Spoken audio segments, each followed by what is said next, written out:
Some of the components of the chapter on why do I feel this way are going to help you to be successful in organizing a healthy behavior change plan and to take some steps. And so I'm going to go over some of those components. Your thoughts and feelings about yourself really impact your health and well-being, especially when we make those individual choices. And so when we feel like we have that, when we value ourselves, we're able to find the motivation to take care of ourselves.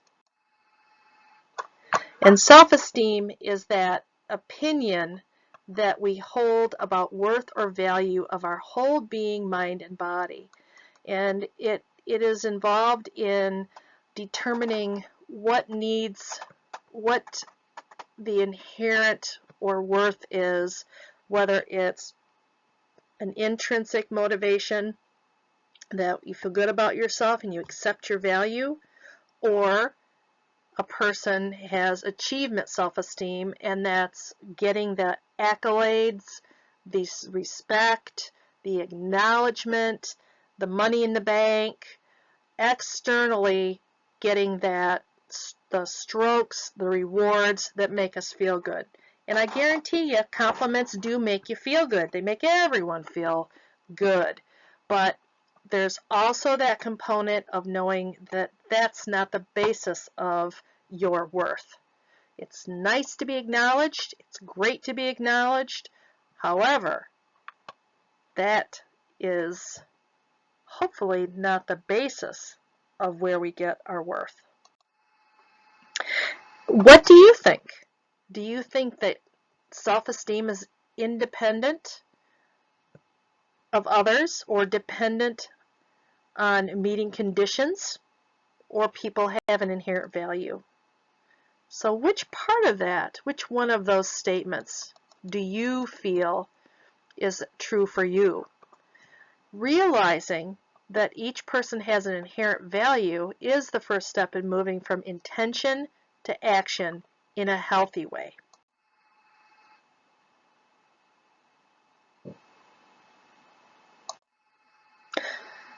Behavior change takes steps or a plan. We can always say, oh, let's get together sometime and have lunch. And unless you make a plan, that's about as far as it goes. So the process of making that behavior change is really where we want to start. And the more you can realistically break down what's going on by self-reflecting on what gives you purpose and what is important to you, that will help you to be more effective in your efforts to make a positive change. The Trans-Theoretical Model, or TTM, was designed specifically to promote healthy behavior change. And there are really 6 stages that you go through to make that, or that model includes 6 stages. And it's about modifying or eliminating unhealthy behaviors and adopting new ones. And there are really 5 core constructs that are part of that trans-theoretical model. And one is the stage of change, the processes, how we weigh. The third one is the decision balance. It has to be important to you, self-efficacy, of self-worth, and also to really think about what kind of temptations come into play. The stages of change involve these 5. And the stages of change involve pre-contemplation, where you don't want to make a change, you don't think you're going to make a change. A person might say, yeah, I just don't realize that I have a problem. I don't need to make a change, and I'm not gonna. They're called pre-contemplators.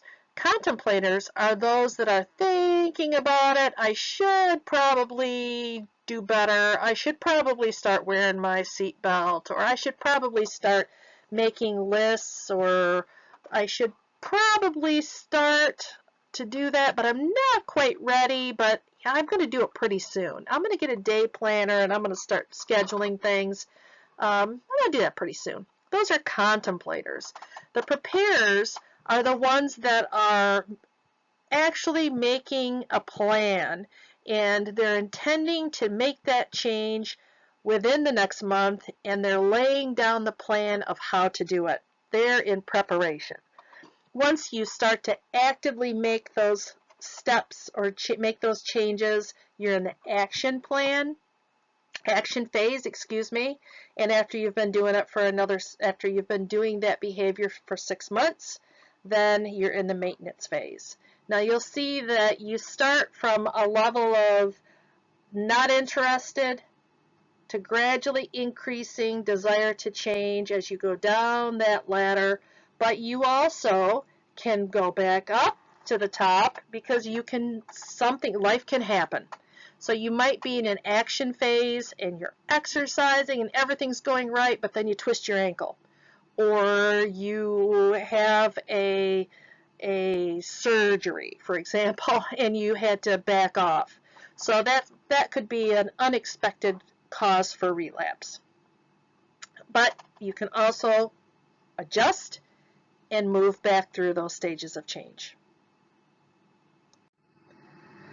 The processes of change involve at least 9 or 10 steps, and these all have a varying impact on different times during the stages of change. So consciousness raising is when you get information, where you increase information about yourself and the problem. Environmental reevaluation is really thinking about how your behavior or how the behavior impacts the environment. And so it could be, if I start exercising regularly, I'm going to reduce my healthcare costs. So that's an evaluation. Dramatic relief is when you experience oftentimes a negative impact. You experience and express feelings about the problem. And for instance, it could be, I'm afraid of what's going to happen if I don't stop smoking. If I don't stop smoking, I'm really afraid I'm going to get lung cancer. Social liberation is when you are looking at alternatives for non-problem behaviors available in society. I know that's kind of a lot of words, but I'm aware that more and more people are not smoking. So you notice that society has already been making some steps and that you see it as an alternative. Let's see here. So you can see that can happen. That can be pretty impactful at various times. Helping relationships has to do with getting support, being open and trusting with others or someone who cares. So I have friends who encourage me to exercise, or I have people that I can talk to about that behavior.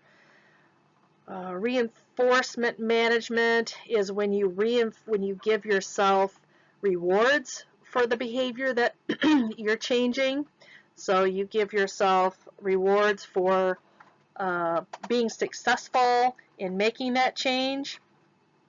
Stimulus control is utilizing some sort of calendar, for example, or avoiding the circumstance. So if you know that you smoke when you go to the bar with your friends, you don't go to the bar with your friends, you go to a non-smoking place, which every place is now, but you look at different ways of not being around that temptation.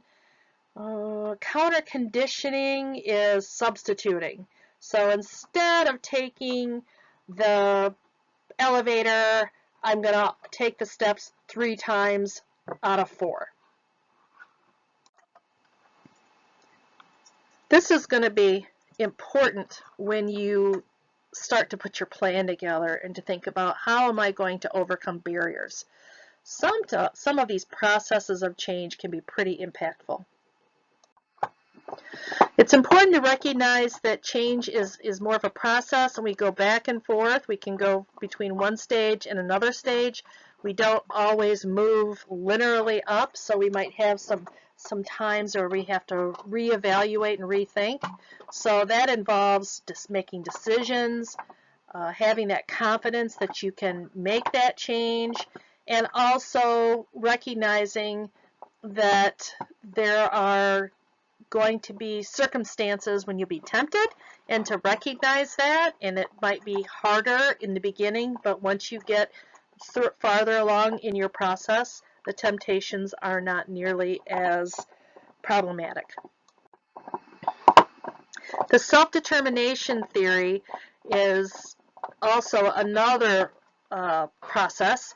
It looks at evaluating beliefs that or 3 needs that are necessary, that we need to have autonomy, recognizing that you are in charge of your own health and well-being, that you are confident or have competence to make that change, and also that you've got support or other individuals that can go along with you. So those are the 3 things that we tend to need for change to happen. When we make a change, it's important to recognize what kind of mindset you have, and people will believe that it's either a fixed or a growth mindset, and hopefully you read more about that in your chapter. But fixed means this is who I am. This is I'll never be good at fill in the blank. I'll never be good at math. I'll never stop smoking. I'll never be able to run a mile straight.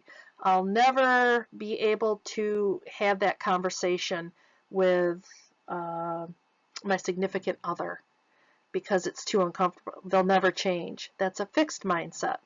Growth mindset means that you have the opportunity to learn new skills, to improve, to get better, to grow and develop.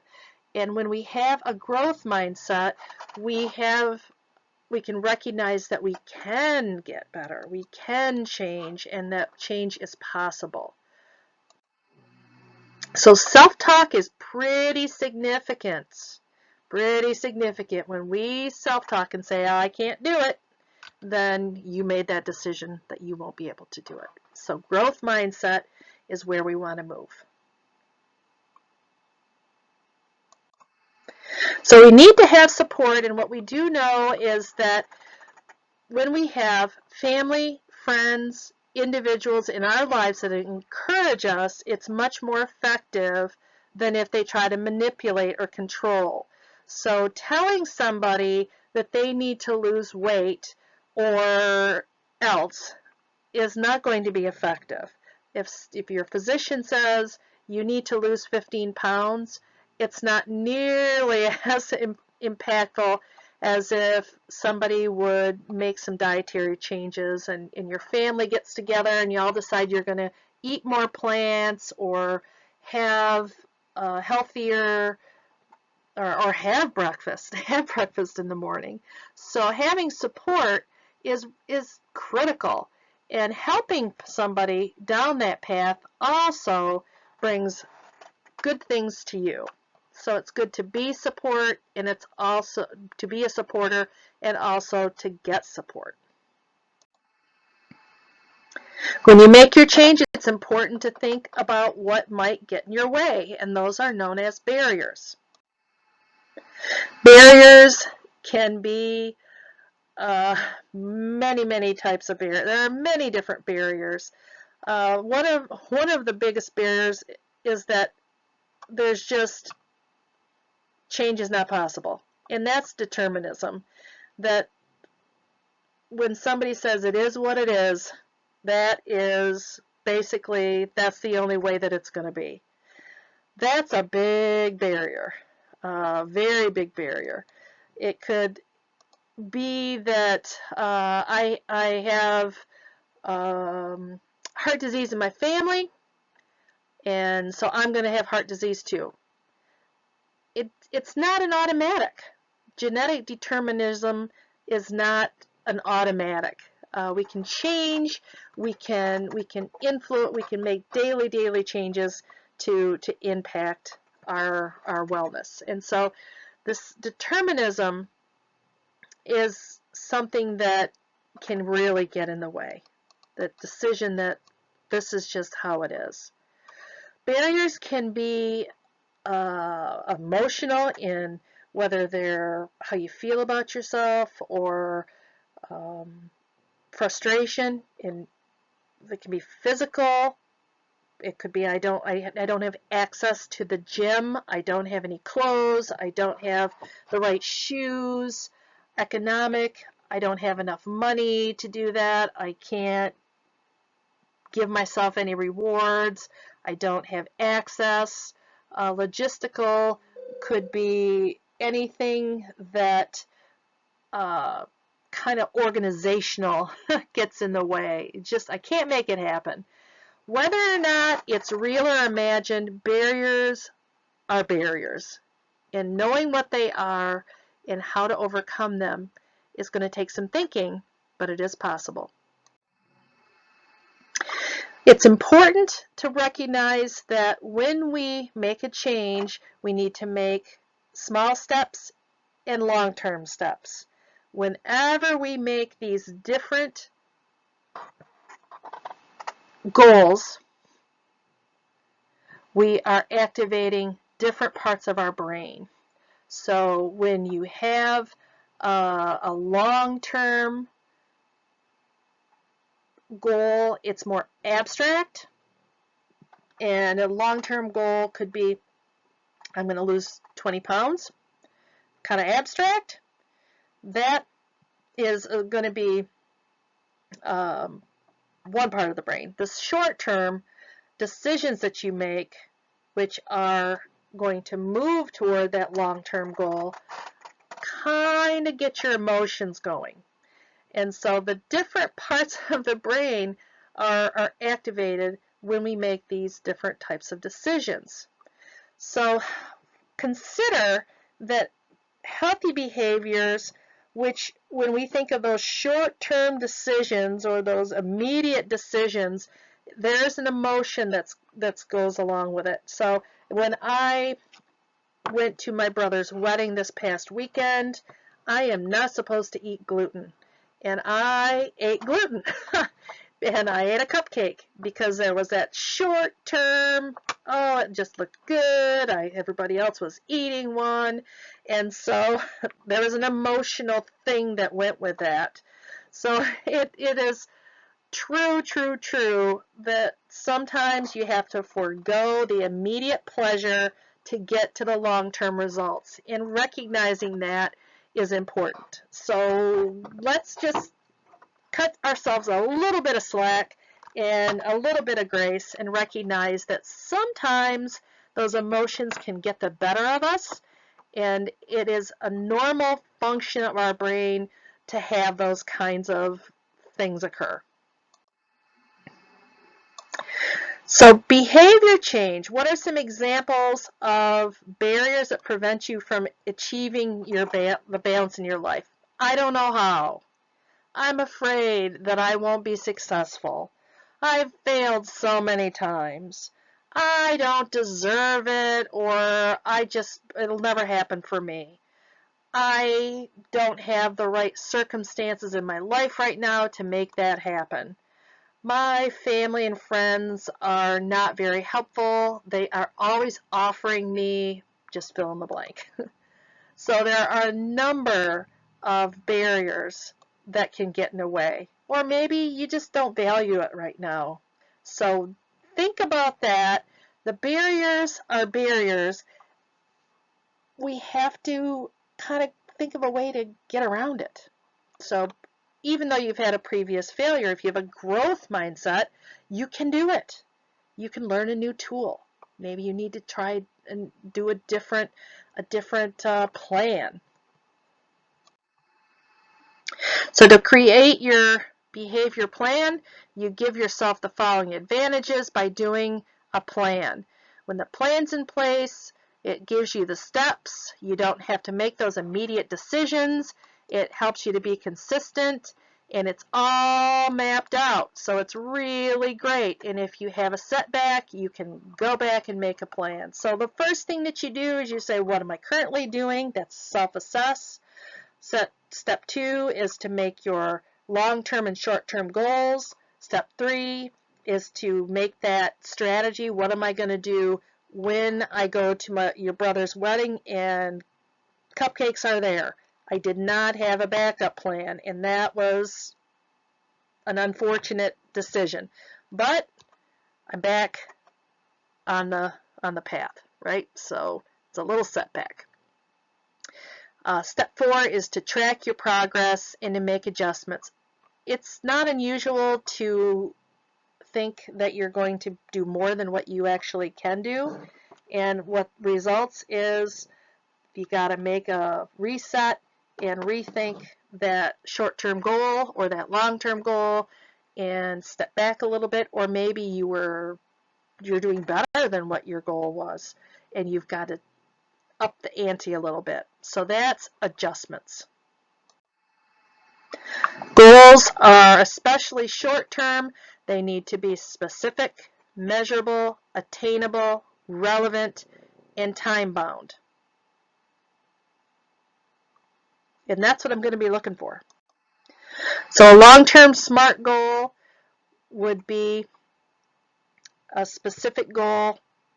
Perhaps you want to, in 6 months, you want to be able to run a 5K, and that's achievable, measurable, realistic, and timely. Because you can, yes or no, you can measure that 5K and you have a time frame. A short-term goal is related to the process or the decisions that are going to get you to that long-term goal. So a short-term goal is going to be a step, one element at a time, that's going to help you get to that goal. So if it was a goal of being able to run a 5K by 6 months' time, then a short-term goal is this week I'm going to take 3 days, and I'm going to, it depends on what your level is of where you're at.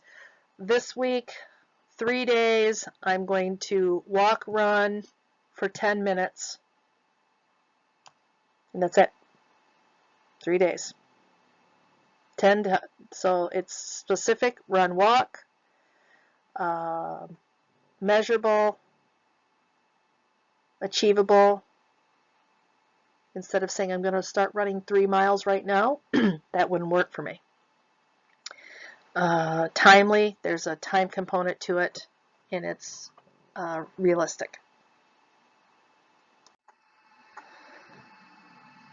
This slide has the summary of the major points and the assignment that you are going to be asked to do is to start to think about what you want to change, what you think some possible areas of change or development in your wellness. And it could be any of those dimensions: physical, intellectual, emotional, occupational, environmental, financial. What am I forgetting? Anyway, all of those dimensions. And that's going to be one of the upcoming assignments. The first assignment is to kind of slim it down and think of an idea, and then we'll build the plan in the next module.